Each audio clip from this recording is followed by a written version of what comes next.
Dear students, इस series में हम डिस्कशन करने वाले हैं मैकेनिक्स के बारे में कि मैकेनिक्स क्या होता है, इसकी बाइफरगेशन किस किस तरह से है, दूसरी बात इसका इम्पोर्टेंस क्या है एडवांस में, मेंस में, मेडिकल के फील्ड में, नीट में क्या क्या इम्पोर्टेंस है, इसका क्या कंट्रीब्यूशन है मैकेनिक्स का इन सारे कंपटीशन में, उसकी चर्चा हम आज करेंगे। तो सबसे पहले मैं कंट्रीब्यूशन का ही चर्चा करूंगा, इससे पता लगेगा आपको इम्पोर्टेंस क्या है। किसी भी चीज़ का इम्पोर्टेंस तब पता लगता है कि उसका कंपटीशन में कितना रोल है। तो सबसे पहले मैं चर्चा करता हूं जेईई एडवांस की। जेईई एडवांस के बारे में अगर मैं बात करूं तो अराउंड 8 to 10 क्वेश्चंस के अराउंड पूछा जाता है। ये 8 to 10 क्वेश्चन पूछा जाता है। अगर आप परसेंटेज की बात करेंगे तो ये अराउंड 25 to 30% के आसपास, ये पूरे सिलेबस का 25 से 30% पेपर यहाँ से पूछा जाता है जेईई एडवांस। आश्चर्य की बात बताता हूँ, अगर 50% नंबर होता है, 50% मार्क्स पर जेईई एडवांस में अराउंड 5000 के आसपास रैंक होता है और 5000 रैंक होना अच्छी बात मानी जाती है। तो 50% में आप देखिए कि 25 to 30% रोल मैकेनिक्स का ही होता है जेईई एडवांस में। इवन मैं तो कहता हूँ ये सिर्फ मैकेनिक्स नहीं है, 12th का भी आप कोई भी चैप्टर उठा लें, इलेक्ट्रोस्टैटिक्स होता है, मैकेनिक्स होता है, इलेक्ट्रोडायनेमिक्स जितनी भी है। तो इलेक्ट्रोस्टैटिक्स में भी एक फोर्स आता है, दो चार्जेस के बीच में, दो मैग्नेट के बीच का एक फोर्स होता है, बट मैक्सिमम वहाँ मैकेनिक्स पार्ट यही होता है।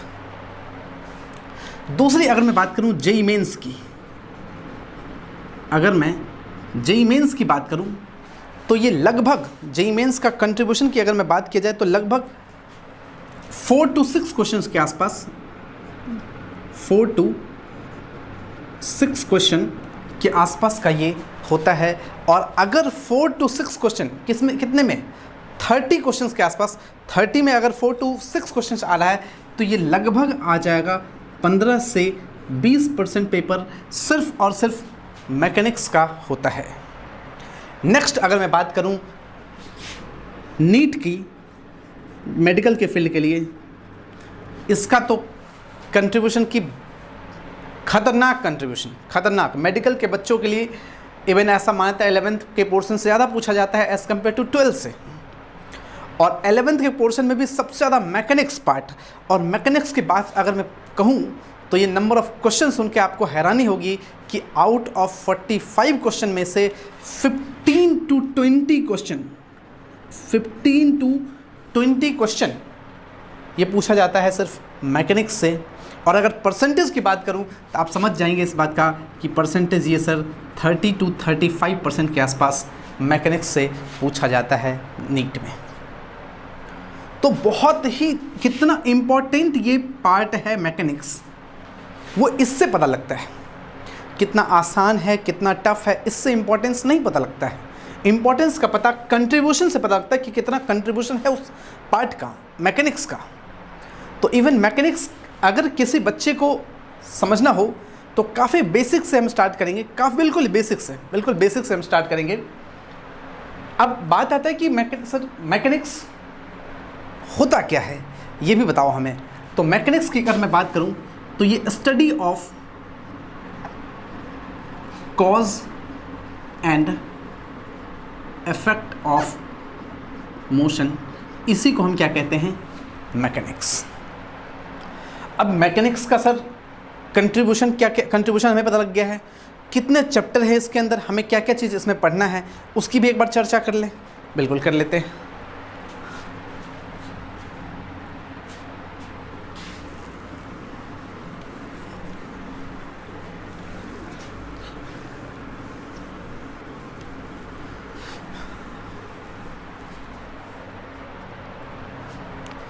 पहले सबसे मैं चर्चा करूंगा कि इसमें मैकेनिक्स के पार्ट में हमें क्या क्या चीज़ पढ़ना है। तो मैकेनिक्स का हम दो तरह से बाइफरगेशन करते हैं, एक होता है स्टैटिक्स और दूसरा होता है डायनेमिक्स। आपको वर्ड से ही समझ में आ गया होगा कि स्टैटिक्स का क्या मतलब है और डायनेमिक्स का क्या मतलब है। स्टैटिक्स मतलब study of body at rest और डायनेमिक्स का क्या मतलब है कि study of body in motion. इसका भी मैं डेफिनेशन यहाँ लिख देता हूँ, study of body at rest पर। और इसकी अगर मैं बात लिखूँ तो study of body in motion, कि जब बॉडी मोशन में होगा तो उसका स्टडी हम इसके अंदर करेंगे और जब बॉडी रेस्ट पर होगा तो उसका स्टडी हम स्टैटिक्स के अंदर करेंगे। डायनेमिक्स की बात करूं तो इसमें भी दो चर्चा आता है, इसका भी बाइफर्गेशन दो तरह से हम कर सकते हैं। First one is kinematics and next is kinetics. अब ये भी दो पार्ट आ गया, सर ये क्या है, ये काइनेमेटिक्स क्या है और ये काइनेटिक्स क्या है। तो काइनेमेटिक्स और काइनेटिक्स की अगर बात बोलूं तो इतनी सी बात समझो कि काइनेमेटिक्स का मतलब है कि हम मोशन की स्टडी करेंगे, सिर्फ उसके इफेक्ट की दो बातें होती है। कभी भी कोई भी चीज़ें हो तो दो बातें होता है, एक होता है कॉज और दूसरा होता है इफेक्ट। एक होता है कॉज और दूसरा होता है इफेक्ट। कि कॉज का मतलब है कि किसकी वजह से हुआ है, किसने उस पर फोर्स लगाया, एनर्जी किसने किसको दिया है, एनर्जी का ट्रांसफ़र कैसे कैसे हो रहा है, कौन से मैकेनिकल एनर्जी किस में कन्वर्ट हो रही है, काइनेटिक एनर्जी कन्वर्ट हो रही है मैकेनिकल एनर्जी में, पोटेंशियल एनर्जी में, मैकेनिकल एनर्जी का क्या चेंज हो रहा है, हीट एनर्जी किस में कन्वर्ट हो रहा है। इन सारी बातों को जब हम चर्चा करते हैं तो वो आता है कॉज के अंदर।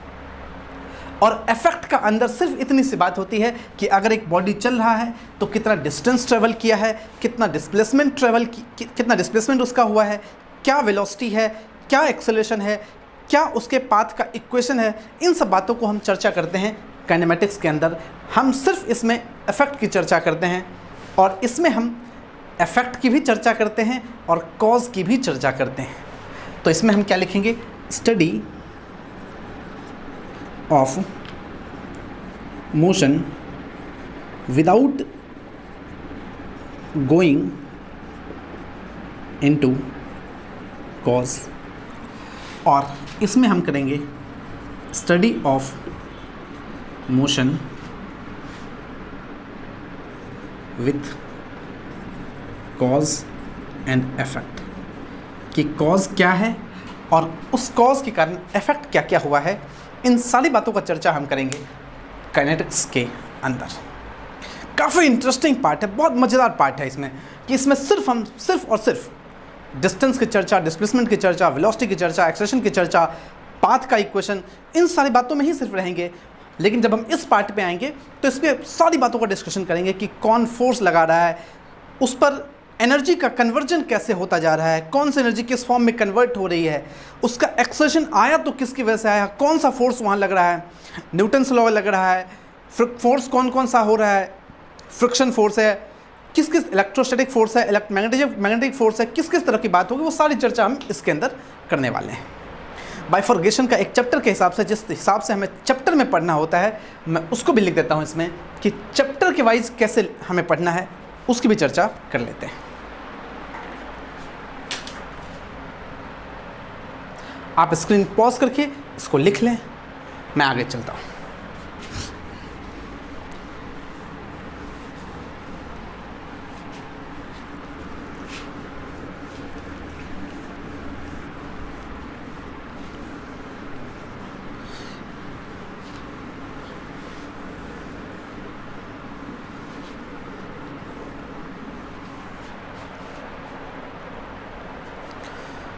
अब हम चैप्टर के हिसाब से चलते हैं।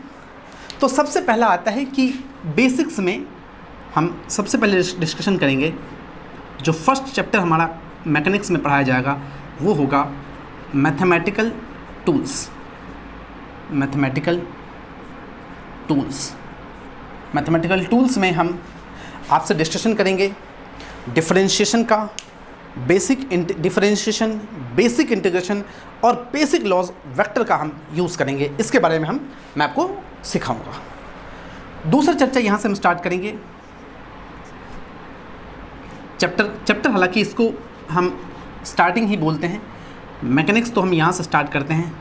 सबसे पहला चैप्टर हमारा हो जाता है काइनेमेटिक्स। अच्छा, अभी सर आपने बताया था काइनेमेटिक्स, जिसमें हम कॉज की चर्चा नहीं करेंगे, बिल्कुल सही बात है। काइनेमेटिक्स में भी हम 3 चैप्टर डिस्कशन कर रहे होंगे। सबसे पहला चैप्टर है हमारा रेक्टिलिनियर मोशन, नेक्स्ट है प्रोजेक्टाइल मोशन, इसके बाद है हमारा रिलेटिव मोशन,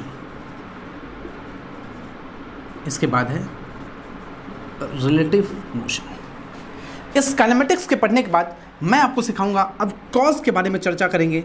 तो सबसे पहला हमारा आता है Newton's laws of motion, Newton's laws of motion. हालांकि एक और बेहतरीन बताता हूँ, ये चैप्टर हमारे गैलीलियो साहब के द्वारा दिया गया है। गैलीलियो का नाम आपने सुना होगा, एक साइंटिस्ट थे, बहुत प्यारे साइंटिस्ट थे। उन्होंने ही चर्चा दिया था काइनेमेटिक्स के बारे में।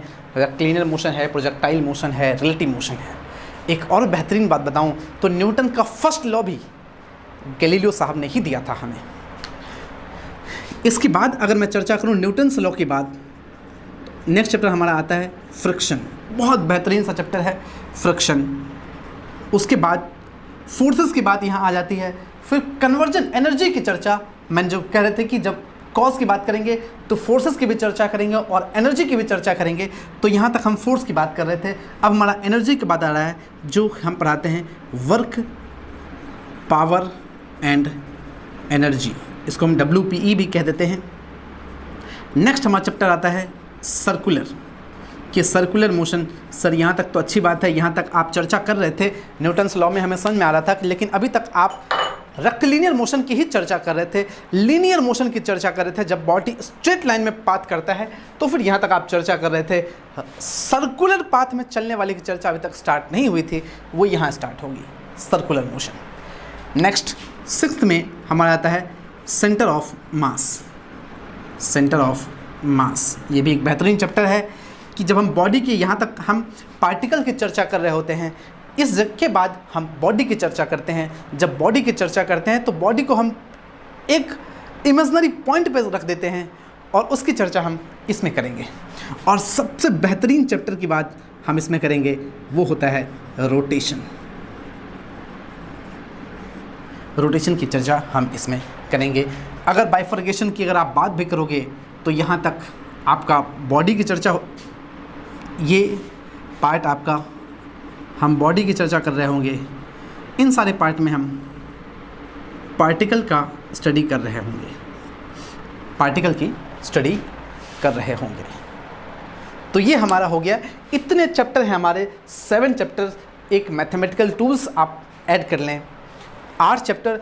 कुछ बेसिक फिजिक्स में हम ये भी यूज़ करेंगे, कभी बीच बीच में आपको डिस्कशन कर लूँगा, यूनिट डायमेंशन का, एरर का, और हमारा इंस्ट्रूमेंट कौन कौन सा, हम मेजरमेंट का इंस्ट्रूमेंट कौन कौन सा यूज़ करते हैं, उसके बारे में भी मैं आपसे चर्चा कर लूँगा। मैकेनिक्स का पार्ट इतना ही है। कई बार मैकेनिक्स का बाइफर्केशन में कुछ बुक्स ऐसे भी लिखता है, मैं आपको दिखाता हूँ। और सारे चैप्टर आपस में इंटर रिलेटेड है। ऐसा नहीं है कि हमने ये पढ़ा तो इसका आगे, इसका बहुत बेहतरीन सा यूज़ इसमें आएगा, इसका बहुत बेहतरीन सा यूज़ इसमें आएगा, इन सब का बेहतरीन सा यूज़ इसमें आएगा, इन सब का यूज इसमें आएगा। इन सारे पार्ट का यूज़ हम रोटेशन में देख लेंगे। स्टार्टिंग से लेकर के एंडिंग तक का पार्ट हम रोटेशन में देखेंगे।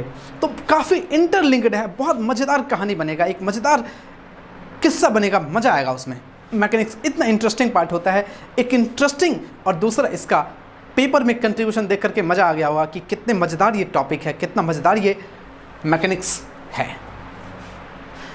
अब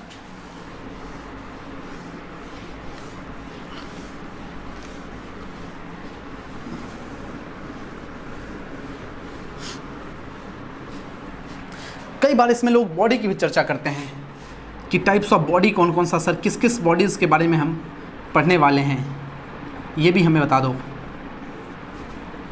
तो बॉडी में हम जो पढ़ने वाले हैं, एक पहला बॉडी हमारा होगा जिसके बारे में हम पढ़ते रहेंगे, रिजिड बॉडी।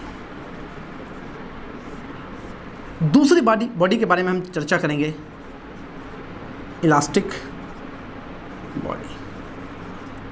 और लास्ट हम चर्चा करेंगे फ्लूइड्स।